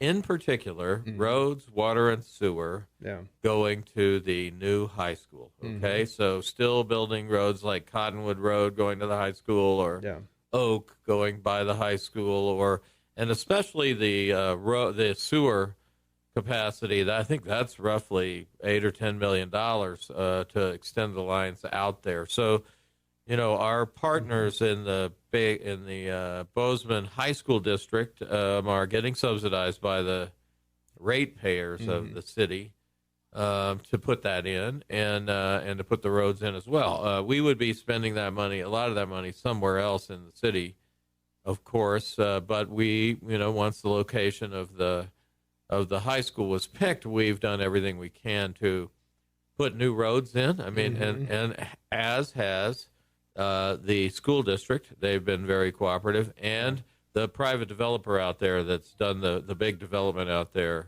That partnership between the three of us has resulted in those new roads, and so I just point that out. A bunch of that spending has to do with that area out there. As far as the rest goes, there's a lot of new people being proposed. We need to take a look at that. I didn't see any people being unproposed or positions.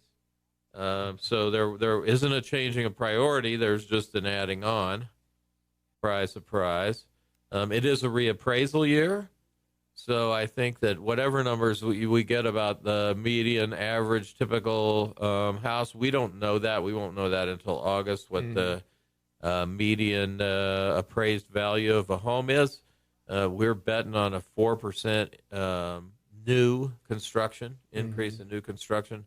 Of course, that's not the same as what people will see on their tax bill, but, sooner or later you're going to get an appraisal that says, hey, guess what? You went up. And people have asked me, I've been here a long time, since the 90s, and they call in and say, hey, what do you think? Is it going to go up?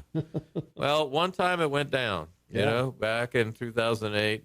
But for the most part, I think what we've seen as far as sales prices in this town, particularly on the north and south sides of the old part of town, we're going to see big increases.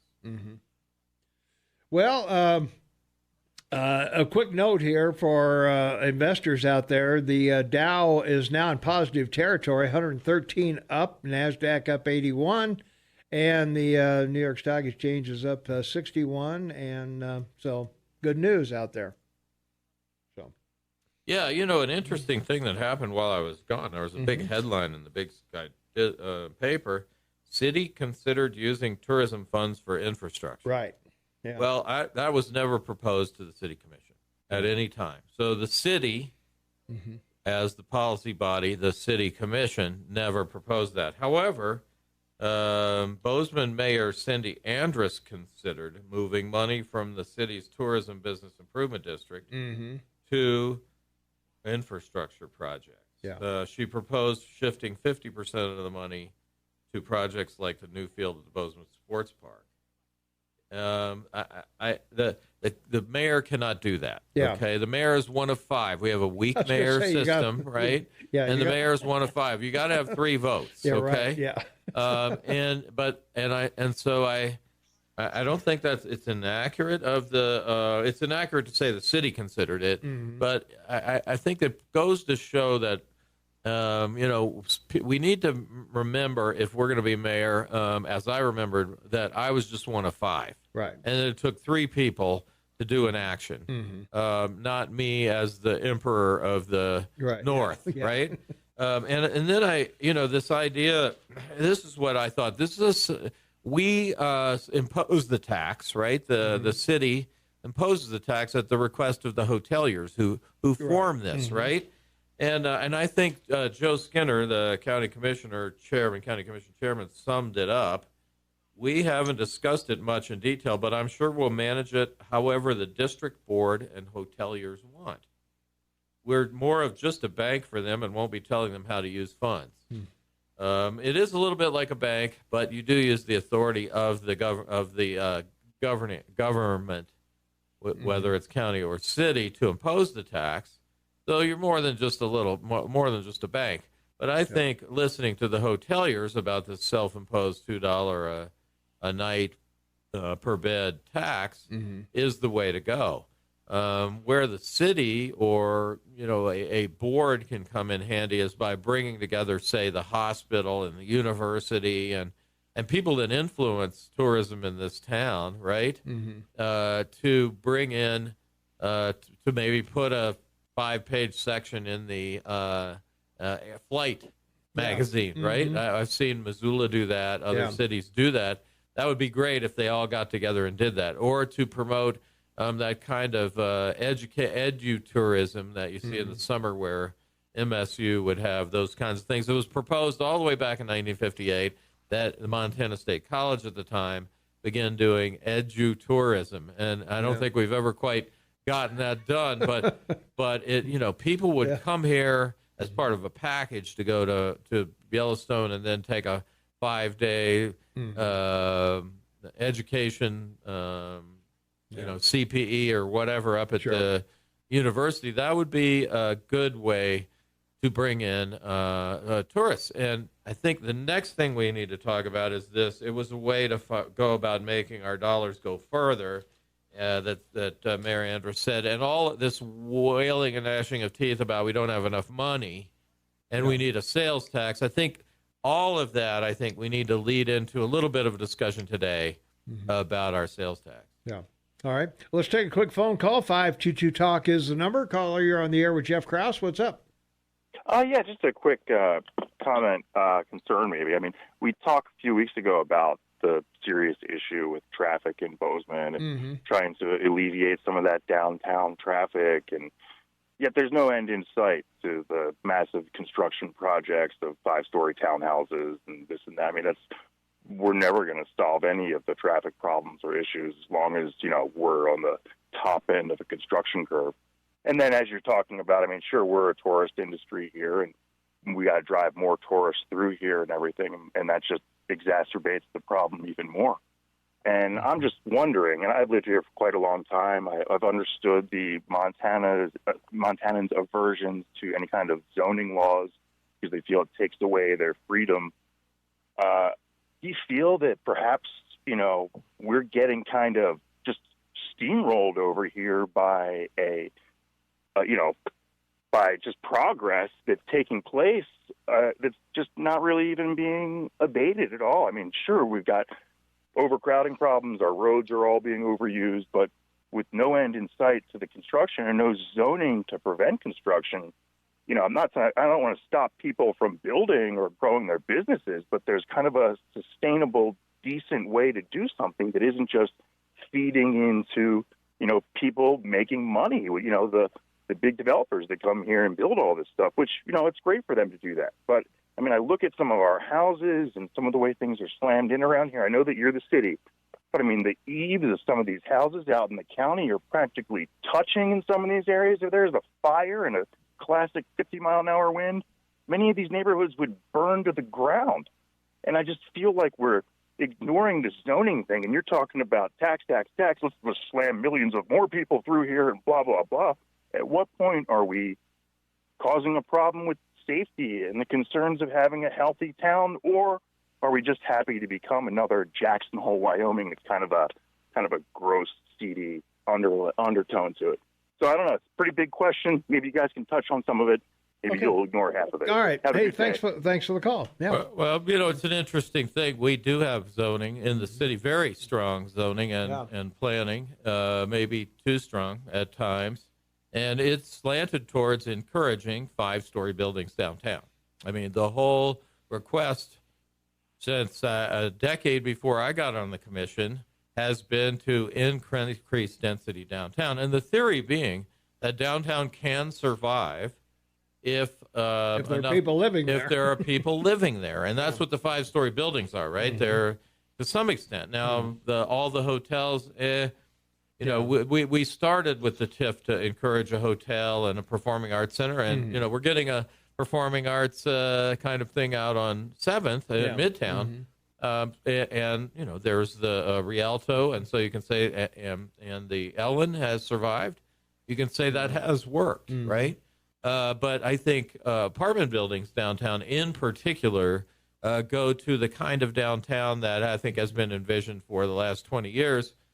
Maybe I haven't bought off on it the whole time, but I've come to decide that this is where we will go. And maybe without a long discussion, is that people will be living and working downtown. But maybe all of us won't be driving downtown, right? The drive downtown, you'll drive maybe somewhere else, Midtown, for example, or on the west side. But we have very strong zoning in the city. Zoning is not there to prevent building, right? That's not. It is to guide what we want as in building. And like I said, for the last 20-some years, we've talked about infill, smart growth, going up, not out. And all of those things are about growth downtown. And if people are working and living in the same place downtown where they're also eating and shopping, you won't see as much car traffic. You'll see pedestrian traffic. But, it will become more dense down there. As far as the tourism ideas go, I think that what I was wanting to touch on was when you get these hotels, when you get these apartment buildings, they create significant tax dollars. This idea that tourism does not produce tax dollars is ridiculous, right? Every hotel and restaurant pays a significant amount of property taxes, which is what local government, in particular Bozeman, is empowered to use to build their infrastructure. Now, I don't think they've envisioned all of the unrelated things that the city has delved into over time. Neighborhood coordinators, climate change coordinators, this kind of coordinator, that kind of coordinator. All of those things are much harder to pay for with property taxes. It's hard to expand from your basic mission with property taxes, but property taxes, which are placed on businesses, which appeal to tourists, really do support our basic industries like education, roads, and police and fire. Yeah, we got to take a break. Okay. Jeff, so. Well, I've been looking at the clock. Yeah, I know you are. and so this idea that we need more money for our basic, I don't believe it. We don't need more money for basic. We need more money for people's pet project. All right, we'll be right back with more right after this. And that was sarcastic.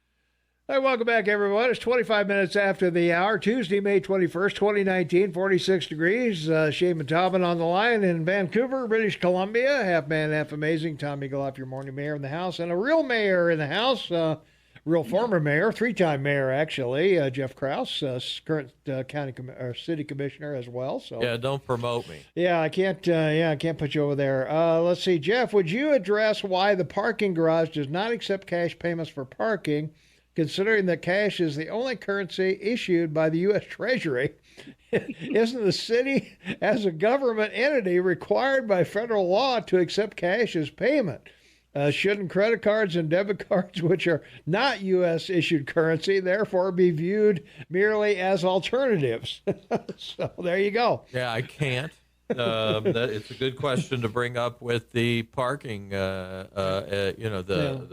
We have an administrative parking commission that is not independent of the city commission, but can make administrative decisions on their own, and that's one of them they've made without asking the city commission. And I did confirm that you can't pay cash there. At you the have to have a parking debit garage? or a credit card, yeah. And they do not have something that you can pay. They don't have a person there to make change. They don't have a person there to make change. They don't. Yeah, it's strictly, and they don't have a machine that gobbles dollar bills like a car wash either. Yeah. Okay. So that is the case, and I've brought it up to the staff member that's in charge of parking. So I've taken it about as far as I can take it. Yeah. So, well, it just, I don't know, over the years, it seems like there's all kinds of different payments. And sometimes there was a person there, sometimes there wasn't. And, they changed the how you pay, where you pay, various times. And I think it just got confusing to a lot of people because every time I park there, I pulled in wondering if I'm going to be able to get out or not by some kind of payment. There are no arms. The arms were difficult to maintain. The old machines were difficult to maintain. Yeah, so they froze. Yeah, which is a problem, freezing in this neck of the woods, right? No, yeah. So they've gone to this, which is similar to what they have up at Montana State University, and in cities all around the country. So. Yeah. Again, years ago, in one of those decisions that I lost 4-1, we created a parking commission that was quasi-independent, and those decisions are generally made by the parking commission. Okay. Such as, why haven't we built a second parking garage? Yeah. Again, you have to ask the parking commission those questions. And our mayor, Cindy Andrus, has been a long time the liaison to the parking commission. Wow. Okay. But yes, we don't take cash there, and I confirmed that with Britt Fontenot, who's got the parking under his control. So okay. Yep. All right. Let's take some calls. 522 Talk is the number. Caller, you are on the air with Jeff Krauss. What's going on? Well, it wasn't under fire on Monday at the commission. I thought. I try to put him under fire for his personal philosophy that I heard him voice here. Now, you seem to be a fervent advocate for bringing the National Rodeo Competition back to Bozeman for various reasons like getting tourist dollars. So I've been trying to get a What's Your Beef into Bozeman magazine, and I said, surely it must be a shock to the system of the calf suddenly brought down by a rope, and isn't the bull trying to shake off a pest off his back when he bucks? Is this bull having fun? Maybe the howling and hooting people in the stands are having fun, but it must be at the expense of the other guy, the bull, the calf, the put upon a horse. We'll answer it when we come back because I'm at the bottom of the hour. Thanks, Daniel. And we'll be right back with more right after this. 25 minutes for the top of the hour. It's Tuesday, May 21st, 2019, 46 degrees outside, and Jeff Krauss is in the house, Shane Tobin, and we got a caller on the line, so let's go to the phones. 522 Talk is the number. Caller, you're on the air with Jeff Krauss. What's going on? Well, I got dropped before, but I'm glad I didn't have to interrupt Daniel's homily. That's true, yeah. Anyway, are you going to build a 6-story apartment building on every vacant parking lot in Bozeman, or is it just going to be one? I'm not going to build any apartment building. That's up to the developers. The developer's going to propose to put one on that vacant parking spot. I mean, isn't parking a problem in Bozeman? Yeah, it doesn't seem. I've never found it to be a problem. No, but maybe some people have. It just depends, I guess. What you're trying to do. If Depends you on where you're going. You come down here during Music on Main downtown. It's probably a problem, but in general, I've never found parking to be a problem. Well, why doesn't the parking garage take gold and silver coins and Bitcoin? Yeah. Why doesn't it take Bitcoin? I don't know. Yeah. We're not that progressive. We're I guess. not. Yeah. Yeah. No, don't even take cash. We don't take cash. That's right. Well, yeah, it's. But I park there all the time, usually for less than 2 hours. So it's free. It's free for the first 2 hours. Yeah. And I park there lots, particularly if it's really hot and sunny or if it's really cold and snowing. Yeah. Either one of those, it's nice to have a covered parking garage. Well, I think if you approve this building coming up tonight, you're going to lose every vacant parking lot in Bozeman to a complex. Okay. Well. All right. Well. Don't know. I don't know. Yeah. Hey, thanks for the call. Well, yeah, it's, the more people we have, as you're talking about with the, we got 2 new hotels. We're going to have the Armory redone here before long. That's going to be a lot of people. And these people are all going to have to park someplace. The parking garage, do they still lease some of the spaces? Oh, yeah. So they have a long-term lease. I think 50 of them are in the basement for the Armory Hotel. Okay, so they got some. Some are in the basement. Some lease spaces for employees or whatever, or customers or something. So there's no doubt. Once we built the first parking garage, we should have been working on the second one. But I didn't see that happening. Yeah. Well, the first one wanted to give the money back at one time. No, we didn't. That was somebody wanted to. One person wanted to give it back, right? That's like saying somebody wanted us to be a sanctuary city. Well, we never even considered it, right? So it's time to kill that one too. All right. I think we had a text that said, well, what about sustainability? What was it that it said? What about sustainability of all new growth, water, and sewer? It's an interesting question. I know when I hauled my keister over the 2-lane road that went over Bozeman Pass in 1875, I didn't think about it twice, right? And I think you probably didn't think about it either. I didn't think about it. And so everybody gets here, and then suddenly, the next person that comes in, well, hey, I got an idea. I got it somewhere. I don't know where. We could build a wall. Yeah. We could build a wall around Bozeman. We will have to solve. We will have to store water. At some point, we will have to build storage for spring runoff to have water and to pay for growth. And we will also, I think, need to address, and I think we are, density. We're going to be more dense. We're, the stuff that got proposed for Midtown, that's relatively dense housing. And I think that's part of the solution as well. I don't take it lightly. I think there needs to be an SID downtown and a payback district so that we raise the money for another parking garage. And if you build something without supplying the required parking, then you have to pay into a payback district for the parking that's already there. I think those two things have to be done rather quickly. But as far as, turning a parking lot into a 5-story building full of people living there, in general, I think that's a win for the tax base. It's a win for the downtown businesses.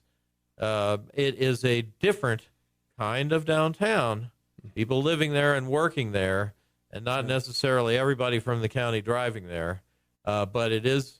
But I think it does address the sustainability of downtown. Eventually, the TIF, the downtown tax district, is going to go away, and how downtown supports itself will require people living there. All right. Let's take a call. 522-TALK is the number. Caller, you on the air with Jeff Krauss. What's going on? Good morning, gentlemen. This is Jack. Hi, Jack. Hey, Jack. I have a question for Jeff here. I know that most people that go downtown or any place here in the valley and go to restaurants are finding out that the restaurants are really struggling with having people to work there at whatever wage they're paying. And my question to you, Jeff, do you believe that building low-cost housing, whatever that turns out to be, will ever solve a problem that we're having for any business in town that requires lower-paid folks either stocking shelves or waiting on people in restaurants or whatever? Do you think the low-cost housing that's being proposed will help to solve this problem? No. I don't. First of all, I think they have a hard time finding people who want to work for whatever reason. And there's a big sort of aversion now to hiring people less than 18 years old, so 16, 17-year-olds, if they want to work. Most times find it hard to, unlike, say, when the boomers were growing up. I think that there are alternatives to restaurant work out there that people are taking advantage of. They're not going just from restaurant to restaurant. I saw a sign in Walmart the other day. They're hiring at $14 an hour. And it's my understanding that in Montana, a restaurant person now has to get the minimum wage, $8.10 or $8.20. They get the minimum wage, plus tips. Plus tips. Yeah. But if you were just in a fast food restaurant, you wouldn't get tips. And we saw Taco John's closed or something for a while. One of the taco places, I don't know, briefly over the weekend or something. What was it out on Huffine, Perkins? Reduced their hours because they couldn't hire enough people to get. I've seen that a couple places now. Where they don't serve dinner or breakfast or lunch or whatever it is. They've changed the number of meals. Those are we have very low unemployment in this valley. 2%, 2.3%, something like that. Which I was always taught last to go. Yeah, I was always taught that was an inflationary minimum. Really, that. And so there's a couple things that are very tight, and one of them is housing, and the other one is employees. Yeah. So those two things really bind up the economy in a way that does concern me. As far as someone building affordable housing, that's up to people that build, those evil developers. Those greedy developers are going to have to build those ones on 8th are affordable housing. Are supposed to be affordable too. But we've got to take. I want to take one more call, and then we got to take a break. Caller, you're on the air. What's going on? Quick comment and question. Sure. What are we going to do about all the guys riding around on pink bicycles in Bozeman lately? And two, the wall that will be built around Bozeman, will that be built to keep the liberals out, right? Yeah, absolutely. Of course. Newcomers. we don't want anybody else here. Where do you get a pink bike, man? I don't know. We'll be right back. 12 minutes for the top of the hour. It's Tuesday, May 21st, 2019. 46 degrees outside. Shaman Taubman on the line. Half man, half amazing in beautiful Vancouver, British Columbia. Oh, boy, what a place. I bet there's no parking in there, is there, Shane? We have a constant problem. $8 an hour to slam a meter here in Vancouver. Yeah, and $8 a liter for gas. Yeah. That's right. Yeah, so the walk or else. Yeah, that's right. Walk or bike. Did we get to the list? Is there anything on the list from the past week? Time for one question from the list. Oh, gosh. Well, from the list, I guess do you still have a list, Shane? Or no, we went through most of it, I think. Yeah, he's covered everything. Yeah. Where are we at with the annexation of surrounded cities and burgs and housing and whatever going on? So thanks to all the people that listened and acted. There's a whole group of people on Western Drive that are getting active to try to work with the city to see what that would look like, or resist it. I don't know how that'll work out, but us being on the radio and advertising that actually put it in the minds of people on Western Drive. I think there's some churches out there that remain unannexed, or schools. There were church schools that remain unannexed, some other pieces that they might be concerned about the kind of annexation, or if you just have a raw piece of land. Does their nonprofit status fall into there anywhere, or are they just taxed like everybody else? Well, by tax, remember I mean the hookups and all the other things. Yeah, I think you would still have to pay to hook up and be in part. Yeah, so that would do property taxes, but it wouldn't do the rest, SIDs and those kind of things. So I don't know where the rest of the commission is on forcible annexation. They all know what I think, which is you don't do it until you're asked to do it. Right. Yeah. And I don't think that those little infill pieces give me any pause for concern at night or anything else. And yes, we service them, and I drive on county roads and they drive on city roads, and that's just how we live together. Yeah. Right. I think we're all, all the kids are new kids out there in those parts of town are going to go to the new high school. Yep. The new high school is part in the county and part in the city. We don't demand annexation for the kids that go to the new Gallatin High. I don't know. I don't understand it, and I'm not following it. But congratulations to the people of Western Drive who have gotten their act together. All right. And found out about it on this radio station. Well, good. And, I'm glad we're doing a service to those after folks out there, and they can find out. Knowledge is power, I think.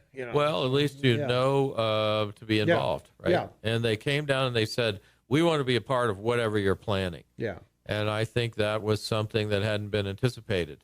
Yeah.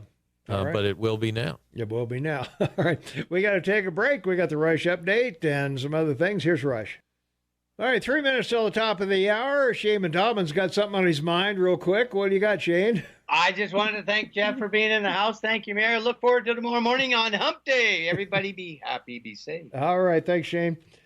And Jeff's got a couple of stats for us. Yeah, I just want to point out there are plenty of towns and areas in Montana that aren't growing. Okay, so if you want a low growth area or a no growth area or a negative growth area, those towns can be found in the state of Montana. Here's what's happening in Bozeman. The unemployment rate is 2.6%. Per capita income is $28,784. Per capita income grew by almost 7% just in 2018. The top three major employers are Bozeman Deaconess Hospital, Oracle America, and Bozeman School District number 7. Recent job growth was 4.6%. And the Bozeman economy is the strongest for a city of less than 50,000 people in the United States of America. So the taters are there if you want to dig them, okay? You can get out there and participate in that economy, or you can move to some place that doesn't have one. Okay. And you can stay in, and you can do it all in the state of Montana. And as far as I'm concerned, most of those things that I read are beneficial to the people of Montana. They can support themselves. They can earn a living, and their wage rates are going up. Yeah. So.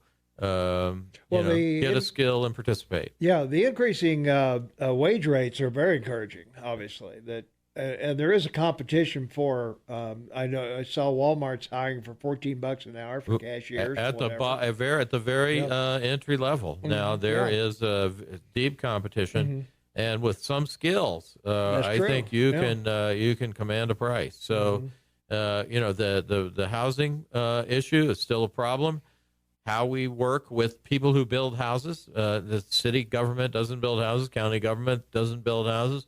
How we deal with people who build houses and encourage them to build houses and apartments. And that will determine whether or not we can be successful in the future. Yeah, that's for sure. Yeah, because I just have never been a believer that you can mess with the ecosystem like in the ocean. You pour oil in there and it's not good, but I don't believe you can force affordable housing or high end housing on a community. It's gonna evolve as it's gonna evolve. Well, and you can try to force it all you want, but it's not going to work. We can always have bad unintended consequences, and more regulation, as we tried for the last 30 years, results in higher prices. There you go. All right, thanks, Jeff. Pleasure. Always great to have you in here. We appreciate it very much. Thanks to Shane, and I will see everybody bright and early tomorrow morning, 6 a.m. So have a great day, and thanks for having me. And enjoy Bozeman. Yeah.